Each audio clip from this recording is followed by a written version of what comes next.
میرے رسول پاک علیہ السلام کا دروازہ سب سے بڑا دروازہ ہے، حضور کا دروازہ سب سے بڑا دروازہ ہے، لیکن میرے دوستو یاد رکھنا، نبی پاک علیہ السلام نے بھی لوگوں کو جب رستہ دکھایا ہے تو رب کریم کا رستہ دکھایا ہے، اللہ کا رستہ دکھایا، اللہ کریم کا رستہ دکھایا، لوگوں رب کی طرف توجہ کرائی۔ میرے رسول کریم سید عالم صلی اللہ تعالی علیہ وسلم نے لوگوں کی اللہ کی جانب توجہ کرائی اور لوگوں سے یہ کہا کہ وہ اپنے رب کریم کی جانب اپنا ذہن رکھیں، اپنی توجہ اپنے اللہ کی جانب مبذول کریں۔ میری بات کو اچھے طریقے سے سمجھیے گا، علم اللہ تبارک و تعالی عطا کرتا ہے تو اسے اللہ کی عطا ہی سمجھنا چاہیے۔ کچھ لوگوں کے پاس علم ہوتا ہے پر علم نافع نہیں ہوتا، وہ ٹامک ٹوئیاں مارتے رہتے ہیں ساری زندگی۔ علم کو اللہ کی عطا سمجھیں، اپنی عقل پر اپنے شعور پر زیادہ بھروسہ نہ سمجھیں، نظر اللہ پہ رکھیں۔ حضرت مولا علی شیر خدا کرم اللہ تعالی وجہہ الکریم سے کسی نے پوچھا تھا بڑا عالم کون ہوتا ہے؟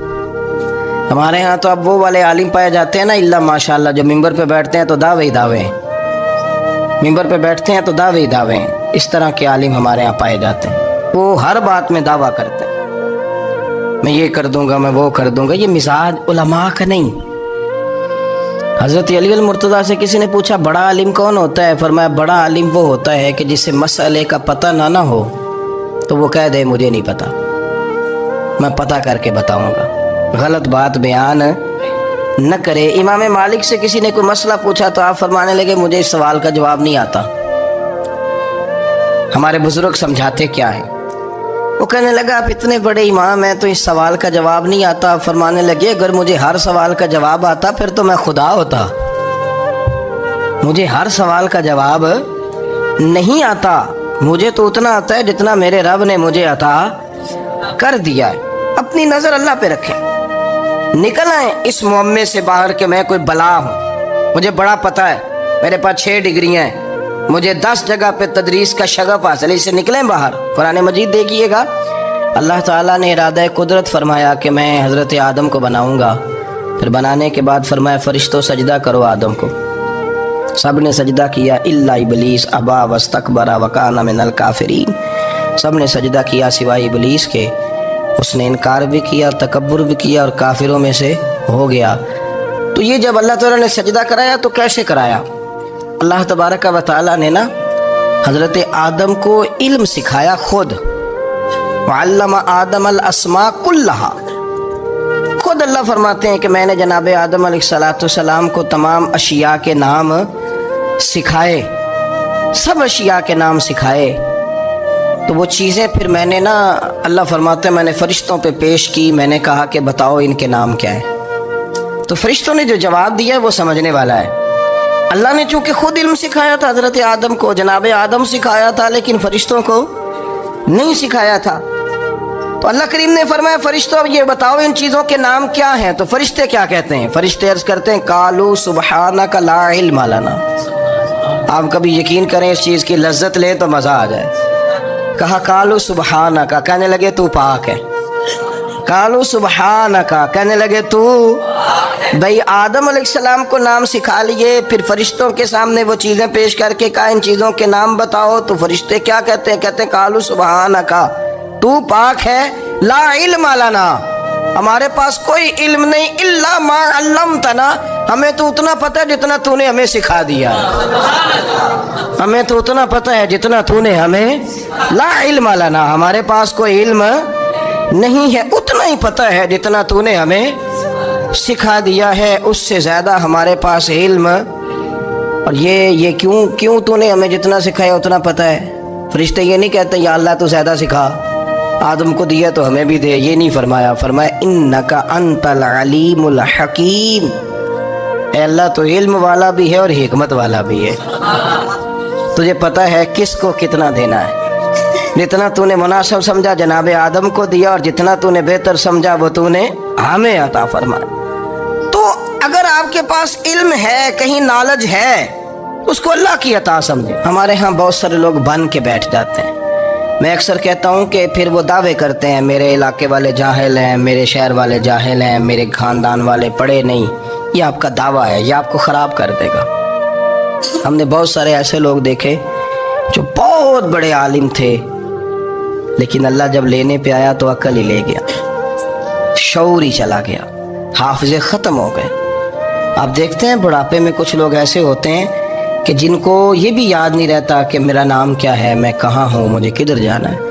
تو اس وقت سے اللہ کی پناہ مانگیں اور اپنی نظر اپنے رب کریم کی جانب رکھیں، اللہ کی جانب اپنی نظر کو مبذول رکھیں۔ دوسری بات، علم کے بعد ایک چیز آتی ہے جس کا نام ہے ہدایت، جس کا نام ہے تقویٰ، جس کا نام ہے پرہیزگاری، جس کا نام ہے عمل، عبادت، ریاضت۔ یہ بھی اسی وقت ہی نصیب ہوتی ہے جب میرا رب کریم نصیب فرما دیتا ہے۔ ہم نے نا نیکی کا اپنا اپنا سٹیٹس بنا لیا ہے، اپنا اپنا معیار بنا لیا ہے۔ کچھ لوگ کہتے ہیں کہ جناب مسجد میں سیمٹ کا توڑا دینے سے بہتر ہے کسی غریب کو آٹے کا تھیلا دے دو۔ اب اس نے اپنا مزاج بنا لیا نا نیکی کا، اس نے اپنا سٹیٹس بنا لیا ہے۔ میرا یہ سوال ہے کہ نبی پاک صلی اللہ تعالیٰ علیہ وسلم جب مدینہ شریف آئے تھے تو حضور نے سب سے پہلے غریبوں میں آٹا تقسیم کیا تھا کہ سب سے پہلے مسجد بنائی تھی؟ کیا عجیب لوگوں کا رنگ ہے، اپنی مرضی کی ہدایت، اپنی مرضی کا تقویٰ، اپنی مرضی کا معیار۔ مسجد کوئی بڑا چھوٹا خطیب بھی میری طرح کا ہو نا، تو وہ مسجد میں بیٹھ کے جب نبی پاک کی بات کرتا ہے تو کہتا ہے میرے رسول پاک غریبوں کا سہارا بن کے آئے۔ وہ غریبوں کی بات کرتا ہے، مسکینوں کی، لاچاروں کی، کمزوروں کی بات۔ تو مسجد ہی تو وہ ادارہ ہے جہاں سے غریبوں کی بات ہو رہی۔ تو اب لوگوں نے غریب کو اور مسجد کو لڑانا شروع کر دیا، اس کو لڑاؤ کہ مسجد میں پیسے دینے سے بہتر ہے آپ غریب کو آٹے کا تھیلا دے دیں۔ آپ یہ کیوں نہیں کہتے کہ مسجد میں بھی آپ توڑا دیں ایک سیمٹ کا اور ساتھ غریب کو بھی خدمت کریں؟ یہ کیوں نہیں تقویٰ؟ اپنی اپنی مرضی کا مزاج، اپنی اپنی۔ کچھ لوگ کہتے ہیں چھوڑو جی، ساری زندگی انسان نماز پڑھتا رہے اور پھر گالیاں بھی دیتا رہے، بندہ داڑھی بھی رکھ لے اور جھوٹ بولنا بھی نہ چھوڑے۔ تو یہ آپ نے اپنے پاس سے تقوی کا معیار بنایا۔ گالی دینے کا گناہ ہے اور داڑھی رکھنے کا ثواب ہے۔ تو اگر آپ داڑھی رکھے ہوئے ہیں اور آپ کوئی غلطی کر رہے ہیں تو اس سے آپ کی داڑھی کا ثواب ختم۔ اللہ کرے آپ کو سمجھ آئے میری بات۔